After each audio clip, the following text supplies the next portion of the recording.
Joe Tamargo from SpaPumpRepair.com. Alright, the first thing you want to do is subscribe to the videos here on YouTube. That way you never miss a single video. Alright, welcome back to the CalSpa T145 Repair Video Series. In the other videos, me and Robert have showed you how to remove the wet end, how to remove the impeller, all that good stuff, even how to change the bearings and remove the armature. Can you believe that? That's awesome, right? Now you don't have to go out and buy a new $600 pump, or if you can't find a new pump, you don't have to go out and buy a new spa. For basically 30 to 40 bucks, you can rebuild your pump. Alright, now also remember, all parts are available at SpaPumpRepair.com. Alright, so if you need parts, if you need something, it's available at SpaPumpRepair.com. Okay, so what we're going to show you in this video is how to remove the two parts of the seal. Now remember, we sell seal kits and bearing kits at SpaPumpRepair.com. Everything's included in the kits. Now you have two parts of the seal. One part of the seal is on your impeller, and the second part of your seal is inside the seal housing. This piece of plastic here is called the seal housing. Now the first thing you want to do is remove the seal from the impeller. You can do that by twisting on it back and forth a little bit to, get it loose. And then once you do that, you want to work it slowly off the shaft. Now, please note, some seals do come off a little harder than others, because if you're one of these people, or maybe you came to a house, or you're a repair guy watching this episode, and the customers ran the pump for a long time, and his pump's gotten really hot, the seal might be melted on there, and you might have to, pry it off with a screwdriver. You might get it up a little bit like this. You might have to take a flathead, and you might have to kind of just work it back and forth, kind of like that. But once you do, you'll be able to get the seal off. That's how you get it off. It goes off and on, okay? So that's how you remove the seal. Now the second part of the seal is inside the seal housing, just like here, okay? So what you want to do is flip this bad boy over. Now what I like to use is something that doesn't have a point on it. That way, in case I slip, I'm not damaging the table or cutting my fingers. It's just really a safety issue. Excuse me there, something in my throat there.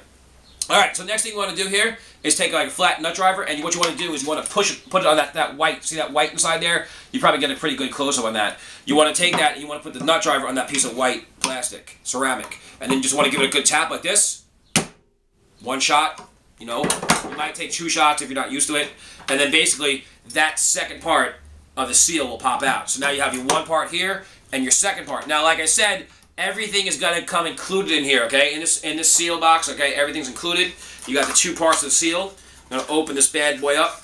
Okay, so you got the one part of the seal here, and then you got the second part of the seal here.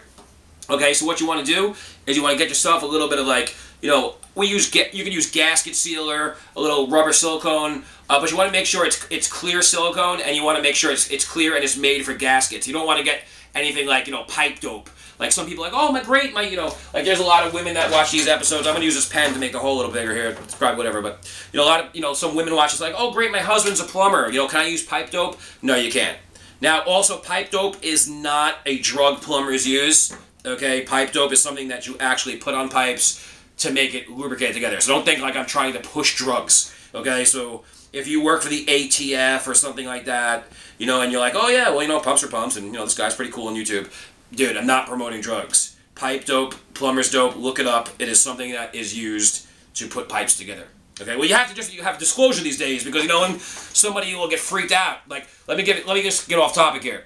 One time, me and Robert were listening to the radio, and I'm serious. It was like one of those, everybody's heard those stupid criminal shows, in the morning shows, right? And this person was in McDonald's, and they called the cops because they ran out of chicken McNuggets. You know what I mean? That's a true story. You can actually look that up on the internet. And then you're on the internet now watching this video, so when you get done, be like, is Joseph serious? Be like, I'm serious. Somebody called 911 at McDonald's because they had no chicken nuggets. And I think there was even an incident in Taco Bell. So if I don't disclose that, you know what I mean? People might be like, eh. Right, exactly. Alright, so now once we've gotten off that random story, alright, and we have the silicone drying to the seal as we speak, you want to take the seal and you want to be careful. You want to, like I did, you put a little bit around the edges there, just like that. Okay, then you want to take your seal, and you want to place it as level as possible right inside here like this. Now, this is something called a seal push tool, which is basically just a piece of plastic that's shaped really cool, and me and Robert paid like $19 for it, for whatever reason. It's probably made out of some toxic plastic. But the thing is, if you have a wooden dowel or the back of your hammer handle or the back of your screwdriver, if you want to put a little rag on it, you can do that too. But I'm going to use my seal tool just because I'm used to it and I paid $19 for it. So I want to make sure I get this all cleaned off, and then all I want to do is just take my seal tool and push it in there just like that, and then I'm going to do a second push and a little bit of a tap. just to make sure my seal is totally flat. Now remember, I'm not letting this tool bounce. Don't let the tool bounce because you'll shatter it. But if you just give the one a couple firm, snug, you know, bams, there you go. So once it's in there, you want to make sure you have no silicone or anything on the new seal or in the new seal like that. Oh, drop the seal tool. That's okay. We're not going to cut the video for that. So there you go. There's one part. Now, the second part of the seal goes on. Whoa, goes on the impeller. Now, hey, that's cool, right? Every other network, like Jon Stewart, the news brokers, they totally would have edited that. But you know what? Things happen, right? Things happen. All right, so you want to get yourself some seal lube. Now, if you don't have any seal lube, you can just use a little water-based lubricant. You just put it on the impeller shaft there a little bit. Just spread it around with your finger. Just a little bit. You don't got to go all crazy, you know what I mean? Now, what you want to do is take your second part of the seal. You want to slide it on the shaft, and then once you start getting to the part where it's lubed, just spin it a little bit like this, and that will help you get it all the way on the shaft, just like that. Okay? So there you go. That's one part of the seal. This is the second part of the seal right here. We've showed you how to silicone. Remember silicone, that second part of the seal in there. Put the seal in here. This is the CalSpa T145 pump.